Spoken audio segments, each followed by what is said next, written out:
Oi, gente. Oi, gente. Tudo bom? Hoje a gente trouxe livros que amamos. Isso, né, nossos livros favoritos. Livros que foram marcantes na nossa vida e que a gente vai falar um pouquinho sobre eles. Eu trouxe um livro. Esse livro tá sem capa. A capa, quando eu comprei ele no sebo, ele já tava todo destruído, zoado. Aí eu tirei a capa.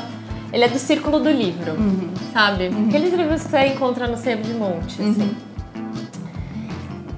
Foi um livro que mudou minhas perspectivas. Sobre tudo. Exatamente. Mas especialmente sobre a condição da mulher, assim, e tal. Então é um livro da Doris Lessing, que é uma escritora, que ela é considerada inglesa, eu acho, mas ela nasceu no Irã e tal, e morou na África um tempão, e até o livro fala um pouco sobre isso. Esse livro, ele tem uma estrutura... É o Carnê Dourado.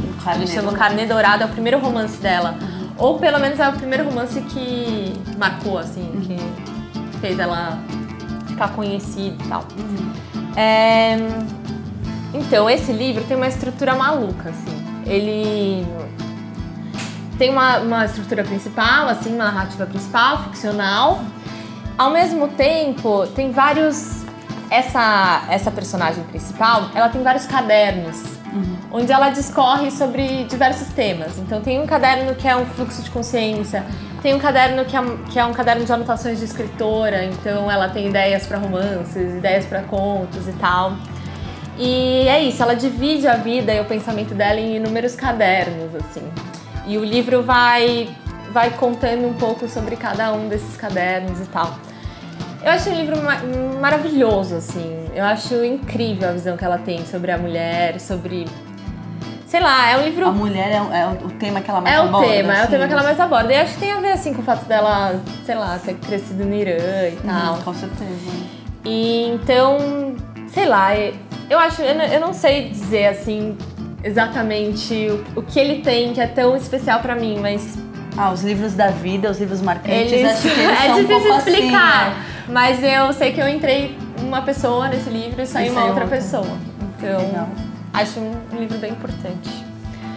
Bom, o primeiro livro que eu entrei uma pessoa e saí outra pessoa, é o primeiro livro que eu vou falar hoje, né? Não o primeiro livro da minha vida, que foi assim. É esse aqui, O Idiota, do Dostoiévski, publicado pela editora 34.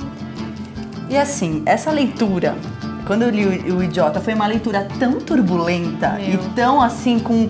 Você vai sentindo coisas e aí vai se contradizendo e sentindo outras coisas. E é uma literatura muito densa, muito forte, assim, né? Bom, é Dostoiévski, ele faz milhares de questionamentos morais o tempo todo. É um livro cheio de julgamentos também, né? Sim. E o Mishkin, que é o protagonista, o personagem principal, que é o Idiota... conforme ele vai conhecendo e travando relação com os outros personagens, é como se a gente realmente visse o espírito, a alma dele sendo meio que estraçalhada e vindo e assim, e o Dostoiévski joga luz e sombra em tantos aspectos assim da alma desse personagem. E outra coisa que é fascinante, que é a tal da polifonia russa, né, que todos os personagens, eles são protagonistas também. Apesar de ser o Mishkin, o Idiota... Eles têm também um papel central. Eles têm um papel central. Eles são muito completos e muito cheios de nuances e de questões e de contradições. Então, cada personagem mesmo é um eixo e é uma visão horizontal, assim, do autor sobre os personagens. Ele não... É como se não tivesse um ponto de vista central e que tudo em volta, todos os outros personagens, as tramas girassem em torno e a partir desse ponto de vista. Tem uma horizontalidade, assim, que é muito interessante. Sim. E, assim, eu chorei durante a leitura e passei mal e queria conversar com as pessoas que tinham lido também esse livro e Dostoiévski e nananã. Então foi um livro muito marcante. Mas assim, não é fácil. Dostoiévski não é um autor dos mais fáceis, assim, dos russos também, né? Ele é muito, muito denso. Mas eu tenho a impressão, assim, que quando você passa pela portinha... depois que você entra, você consegue. Você vai, assim, e aí... O primeiro que eu li do Dostoiévski foi o Memórias do Subsolo, que, tipo... sei lá, depois disso ficou tranquilo, assim. É fininho, né? Tipo... talvez essa seja uma boa estratégia, começar pelos livros mais... pelos contos, né? Pelos livros mais curtos, né? E depois, assim, pegar talvez os maiores, né? Quem tem vontade. Mas é isso, é um livro super marcante. Entrei uma pessoa e saí outra. Bom, outro livro que eu entrei uma pessoa e saí foi esse aqui, O Sonho dos Heróis, do Bioy Casares. Esse livro, pra mim, é talvez o principal livro da literatura fantástica. Sabe que eu adoro literatura fantástica. A Dê adora. Mas, pra mim, esse é tipo o mais foda de todos. Porque ele tem uma narrativa extremamente bem construída, uma história, um romance, assim, do início ao fim. Muitas vezes a literatura fantástica tem muita metalinguagem, tem muito fragmento, sabe? Por exemplo, Cortázar também, que é um cara que eu adoro, é todo fragmentário, assim, os textos dele. E esse não, é tipo uma história, uma trama bem construída. E o personagem é um menino, um jovem, que ele tenta, ao longo do livro inteiro, reconstruir uma noite, que ele não se lembra bem como foi.